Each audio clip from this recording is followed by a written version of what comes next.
How do policymakers put a price tag on saving lives or decide which multi-million-dollar project gets funded?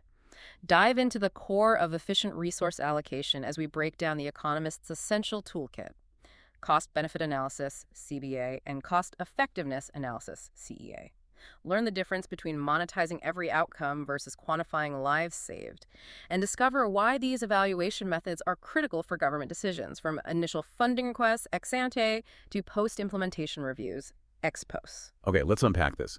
This deep dive is all about the rigorous, sometimes hidden methods that governments and big organizations use to justify their spending. Right, and to manage the critical trade-offs that are just, inherent in allocating resources. Exactly.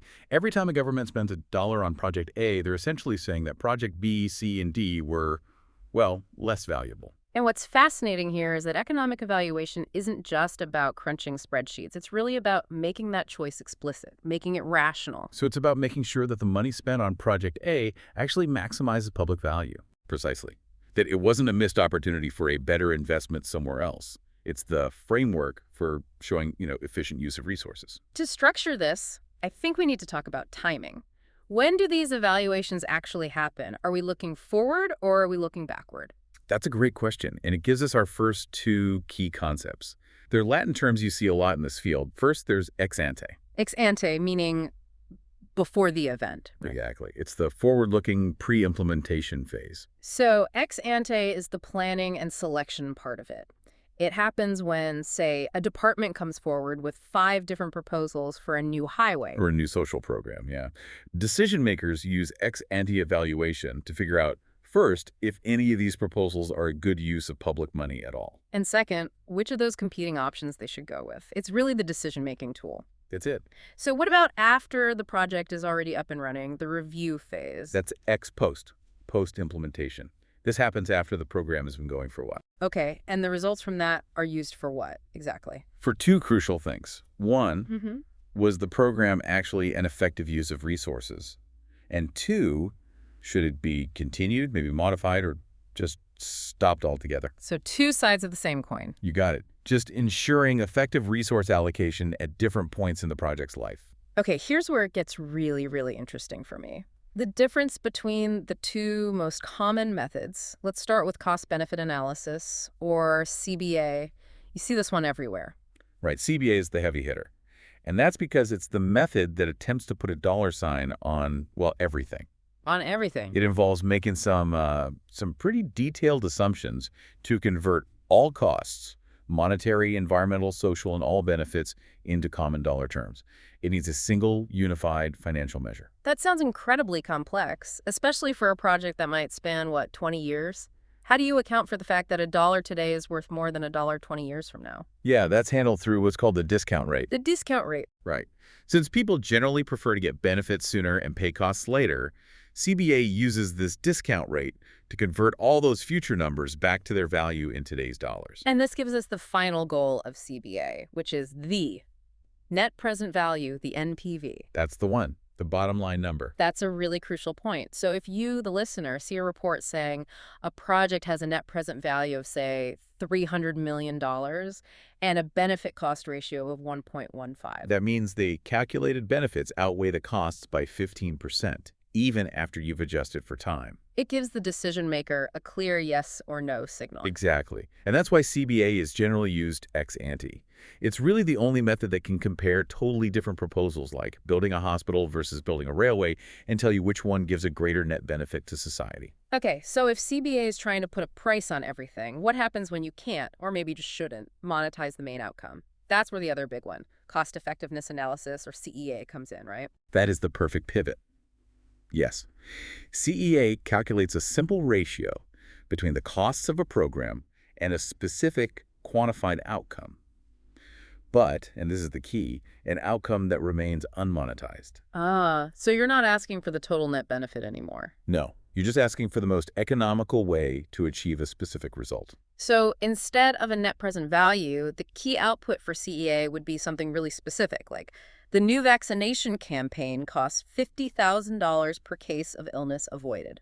Correct. CEA is typically used when you're comparing different programs that have a similar goal. Say, 2 different ways to improve road safety to see which one saves a life for the least amount of money. So it's about the efficiency of getting to a specific outcome. Exactly.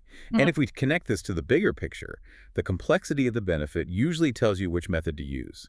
You use CBA where you can reasonably convert benefits to dollar values. Like infrastructure projects or trade agreements. Right. But wait, if CBA gives us that single clear NPV number, why don't governments just use it for everything? Isn't a dollar figure always more useful for making a final call? I was just thinking that. It seems so much cleaner. It does, but that's where the huge limitation comes in. It's why CBA requires so much specialist expertise and, frankly, is so resource intensive. The assumptions. The assumptions. The second you have to convert something non-financial like reducing pollution, preserving a historic site, or saving a human life into a dollar value, you introduce massive complexity, and it all relies on subjective assumptions. What kind of assumptions are we talking about here? We're talking about things like contingent valuation, which basically means surveying people to ask what they'd be willing to pay for something like cleaner air. Ah, So if those assumptions are poor, or if the discount rate they choose is kind of arbitrary, that neat little NPV figure becomes dangerously misleading. that makes perfect sense. And CEA avoids all that because it just focuses on the physical outcome itself. Right. Which is why you tend to see CEA used in public services, Yeah. health, accident safety, education, Mm. where the main outcome is a metric like lives saved or increased literacy. And I guess CEA can often build directly on other research. It can. If an impact evaluation already determined that, say, a literacy program increases proficient readers by 10%, a CEA can immediately calculate the cost per additional proficient reader. It's a very actionable result. But the drawback, as we kind of touched on, is that it's very narrowly focused. Very. Its big limitation is that because the benefits aren't in dollars, you can't compare outcomes across different sectors. Yeah. You can't compare the cost per life saved to the cost per job created. And crucially, CEA can't tell you if even the most effective option is a net benefit to society overall. No, it can't. Only that it's the cheapest way to get that one specific result. Okay, so CBA and CEA are the giants. But the sources point out three other really fascinating methods for specific sectors. Yeah, we can start with cost utility analysis, or CUA. This is basically a very specific, very refined type of CEA. And it's used almost exclusively for health programs. Right. And the refinement is that the outcome measure isn't just lives saved, because that would treat a life of poor quality the same as a life of high quality. So it adjusts for quality of life. It does. CUA standardizes the outcome to the quality adjusted life year, or QALI. A QA. A QALI. It assigns a value, usually between 0 and 1, to the length of life gained and weights it by the quality of that life. So 10 extra years of full health is 10 QALYs, but 10 years with a severe disability might only be 3 QALYs. So the output is something like the new drug program costs $10,000 per quality adjusted life year improved. Exactly. It lets health systems compare interventions that prevent death against ones that just improve quality of life. Much more nuanced. Okay, next up is social return on investment, or SROI. This sounds like it tries to bridge that gap between the purely financial CBA and the purely quantitative CEA. It does. SROI is unique because it assigns monetary values to social and environmental benefits, but, and this is the critical part, it does this through direct engagement with the people affected. So it's stakeholder driven. How do they actually do that? How do you get a dollar value from community members? Well, they often use things like proxy market values or those willingness to pay surveys, but they tailor them specifically to the stakeholders.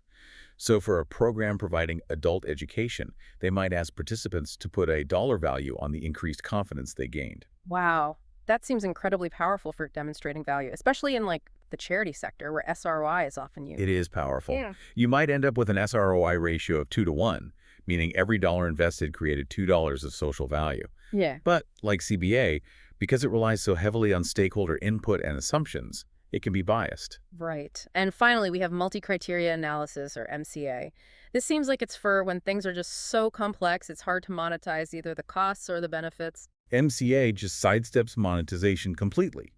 It involves creating a structured set of criteria, things like efficiency, environmental impact, equity, public support. And you score the options against those criteria, like a report card. Pretty much. You use a weighted scoring system instead of a dollar figure. It's often used ex ante to just filter options, especially in early stage planning, where political or social factors are just as important as the economic ones. Okay, so now that we know the methods, let's talk about the practical and ethical side of this. What happens when these tools aren't interpreted properly? This brings up a really important point about how these evaluations fit together. Economic evaluation is rarely a standalone thing. It complements impact evaluation. How so? Well, an impact evaluation might give you the causal effect. It might estimate how many lives were saved. The economic evaluation then builds on that to calculate the cost per life saved. They work in tandem. And expertise is not optional here? Absolutely not. CBA typically requires the highest level of specialist expertise because of all that difficult valuation stuff we discussed. CEA can sometimes be simpler, but only if that high-quality impact data is already there. Let's go back to that ethical consideration you mentioned earlier about discounting and making decisions that affect future Yeah, generations. this is maybe the most profound ethical dilemma in CBA. The discount rate, by its very definition, makes future costs and benefits less valuable than present ones. So it privileges the now. It totally privileges the now.